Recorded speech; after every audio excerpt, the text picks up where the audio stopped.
donc qui est donné en béquille. Maintenant, passons à l'exercice suivant, c'est l'exercice 5. Donc, dans cet exercice 5, la datation du carbone 14 est l'une des techniques adoptées par les scientifiques pour déterminer l'âge de quelques fossiles et des roches. Le taux de carbone 14 reste constant dans l'atmosphère et dans les êtres vivants. Lorsque ces derniers meurent, ce taux diminue à cause de la radioactivité.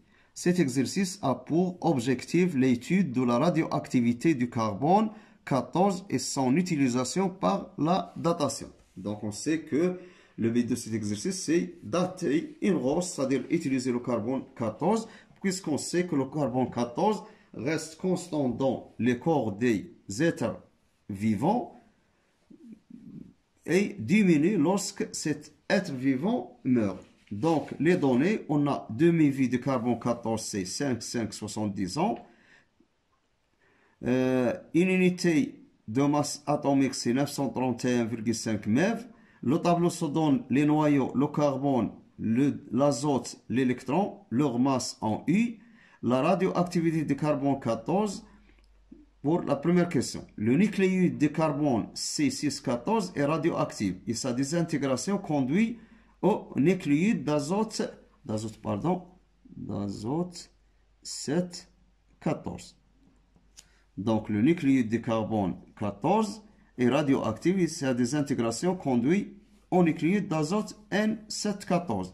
Écrire l'équation de cette désintégration et donner le type de la radioactivité. Donc on a l'équation de la réaction carbone 614 se désintègre en azote 714 plus une particule qu'on cherche à déterminer sa valeur de Z et A.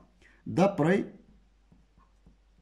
la loi de conservation, on a le système toujours, donc 14 est égal à 14 plus A. 6 est égal à 7 plus Z. La résolution de ce système, ça donne le A est égal à 0 et Z est égal à moins 1. La particule qui a la valeur Z moins et A est égal à 0, c'est l'électron de symbole 0 moins 1, c'est la particule bêta moins. Donc le type de radioactivité, donc la radioactivité est bêta moins. C'est bien. Donc c'est la radioactivité bêta moins.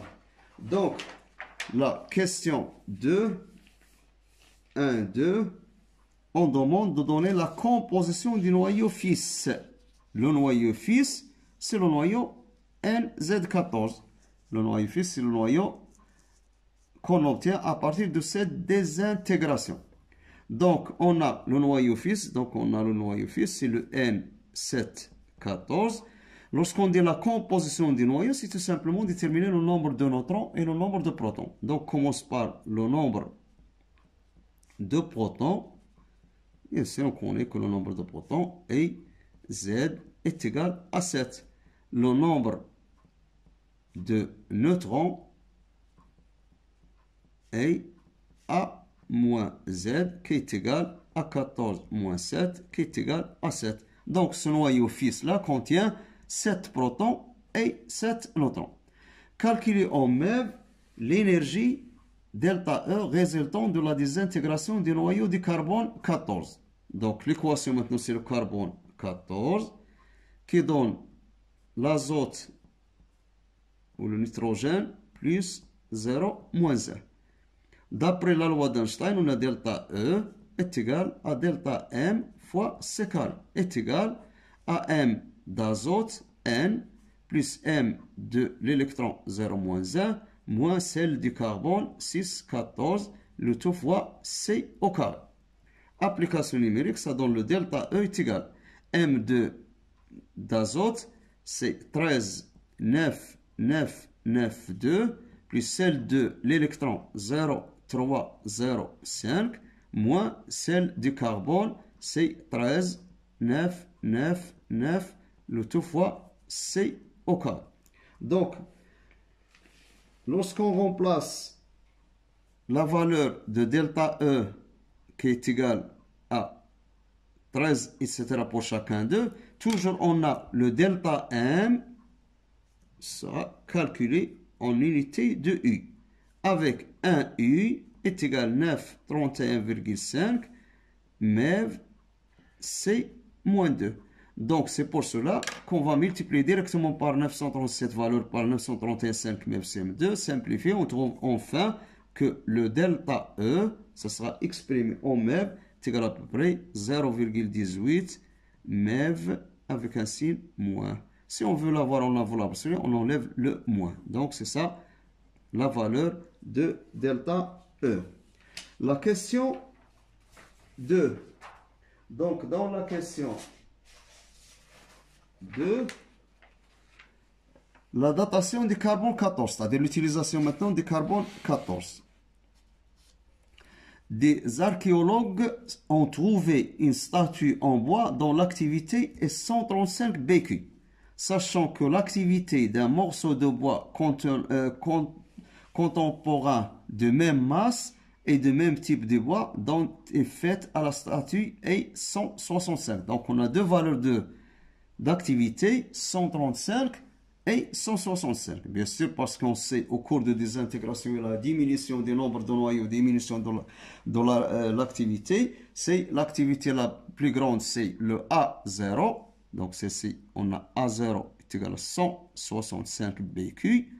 Et B, puisqu'il est diminué en fonction du temps, ça sera plus petit, 135 BQ. Déterminer en nom l'âge approximatif de la statue de bois, c'est-à-dire déterminer à quoi est égal T. Donc, pour déterminer T, bien sûr, on va utiliser la loi de désintégration. Cette loi de désintégration, qu'est-ce qu'elle donne? Il nous donne A est égal à 0, l'exponentielle de moins lambda T. On a le A0, on n'a pas de lambda, et on cherche le T. Donc, on va faire intervenir le Ln.